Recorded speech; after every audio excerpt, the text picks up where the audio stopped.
Sheetz is being sued over its hiring practices. The U.S. Equal Employment Opportunity Commission filed the suit this morning. It claims that the way Sheetz bases employment on criminal records, that's racist, disproportionately screens out Black, Native American, and other multiracial applicants, and that this violates federal law.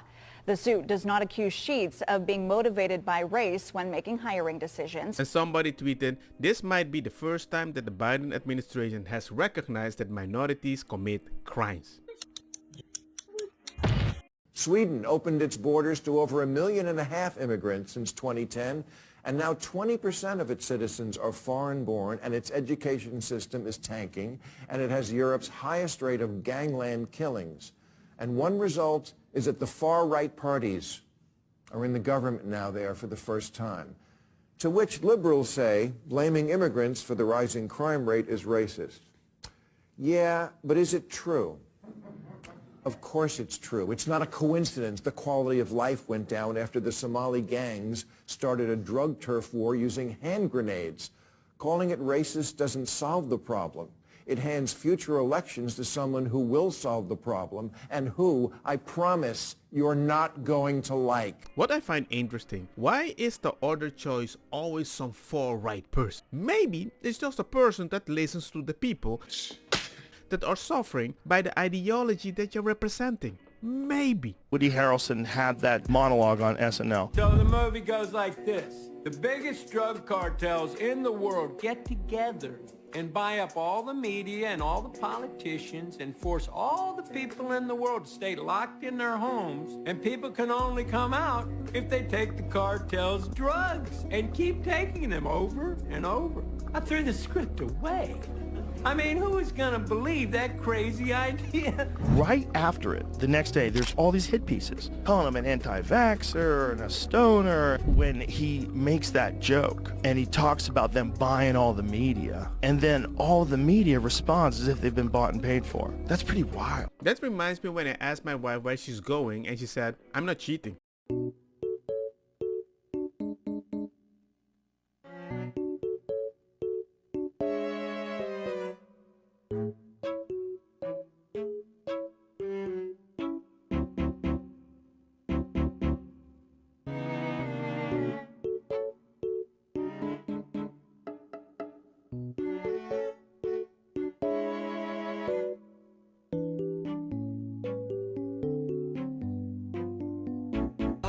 First off, what does powerlifting in a commercial gym have to do with anything?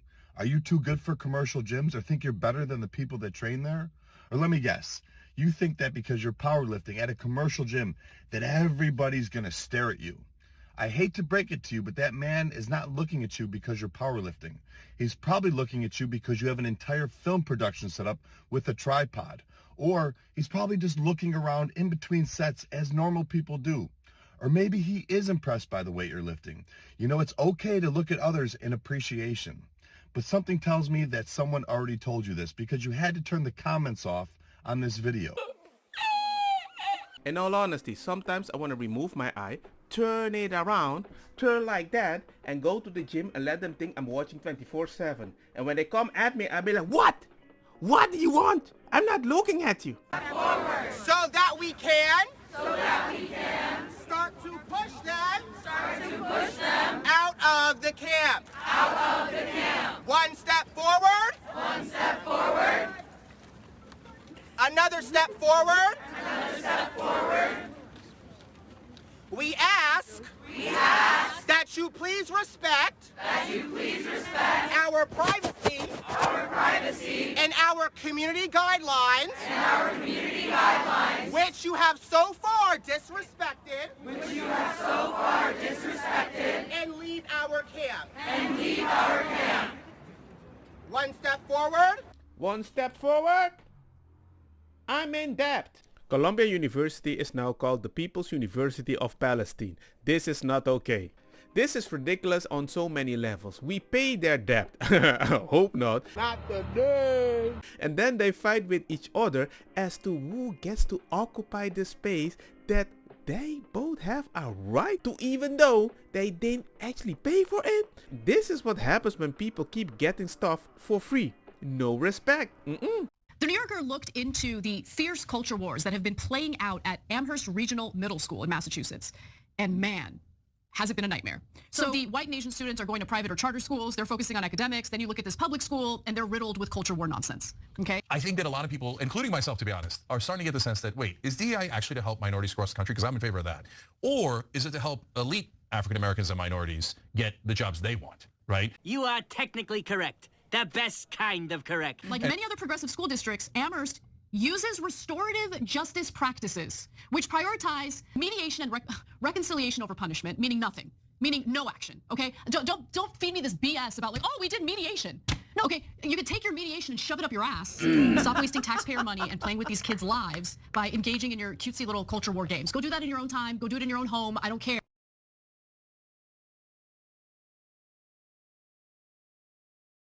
So just be a freaking human being, treat the freaking students with respect, and can we please just hire the most qualified people to do the job? Because kids can't even freaking read. Oh, is the double-blind hiring process increasing diversity when they're implementing this policy isn't even following it and deciding to hire her friends instead? Boy, that escalated quickly. Look, I understand. You moved the goalpost and now you're in power. The problem is the people are so used to moving the goalpost. When you get the power, you forget the goalpost keeps moving because that is your ideology. It's about being victim, empathy without consequence until the consequence doesn't favor you. What you all are doing here is training ground. It is training ground. The level of organization, have you organized your food? Have you organized your little tents? How you like literally occupied one space and then went to the next one?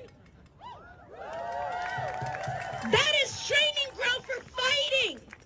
And that's what we need. We need fighters.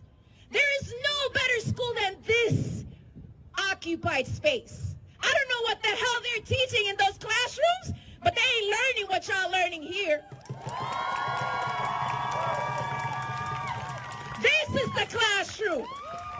From the picture that you can see right here, you can be a black new world order or a white genocide black supremacist or a proud race traitor, black baby factory or a black new world order. You can choose for a bunch of echo chambers. Being a good leftist is all about moving the goalposts forever. Forever, forever, ever, forever, ever. As you know, the Statue of Liberty is inscribed. It says, give me your tired, your poor, your huddled young masses yearning to be free, the wretched refuse to a teeming shore. And that statement encapsulates our values.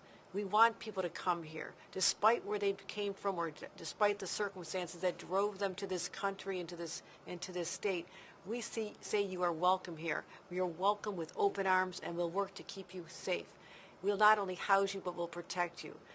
So our message to the world is, send us your people, send us those who need the cloak of comfort that we can demonstrate as New Yorkers with big hearts and open arms, and we'll provide a safe... New Yorkers wanted to give that cloak of comfort? Even their hotels, and their bed, and their water, and their free food? To let the word out that when you come to New York, we're not going to have more hotel rooms. We don't have capacity. So we have to also message properly that we're at our limit. If you're going to leave your country, go somewhere else. But the smarter thing is to apply for asylum before you leave your country. I feel so bad for the illegal migrants because I can't blame them for them. They were sold a dream, and the people that sold them that dream have a response to that.